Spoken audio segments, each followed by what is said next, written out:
Clan was the cleanest city. My ancestors woke up before sunrise to scrub its floors, calluses on their hands, each ridge in the callus the person they did it for. Then they did it once more at sunset. Story goes, Spaniards marveled at this floating city, said it was shining at sunrise every day, wanted it for their own. So they shackled our women's hands, forced callus onto them, called them Consuela or Maria afterwards. I remember my mother's manos. She'd peel back the skin from the harsh chemicals she worked with until they were Tenochtitlan's reddest sunset. She traded them in for my better life. When she picked at the scab, I heard her wince, a sound that has echoed through generations. Each callus is a book she's had to buy for school. My grandmother's hands are the backbone of my family. She is now retired and moisturizes them daily, but just like her voice from screaming at their marches, her hands are so coarse, she can't hide it. Each callus is a plate on the dinner table she's had to fill. I remember my father's leather hands.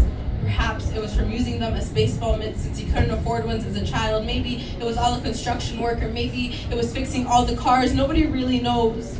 He's obtained these calluses since he was 10. By now, it's hard to distinguish the ones he's gotten for his survival or for mine. My grandfather's hands are dirt rough.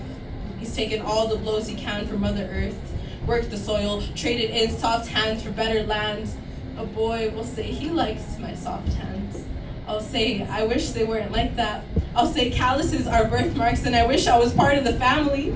I wish I had something to show, something my children will point at and say, that's mommy's sacrifice. My mother, however, will say, you don't want hands like hers. Maybe calluses aren't birthmarks, like generational trauma. There's something you have but don't want your children to.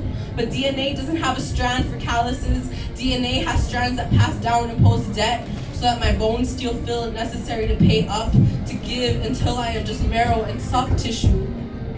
My hands are rose petal soft, the kind that'll make you wonder if I've had anything to work for. I remember my first job. At the movie theaters, I grabbed the cleaning bottle, the closest thing to the chemicals my mother worked with, and scrubbed. Hoped the softness would go away.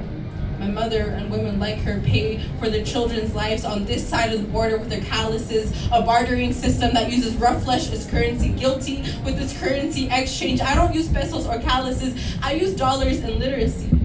I made a promise to make the most of it. My ancestors had debt imposed onto them. I am the first descendant who doesn't have to pay it off.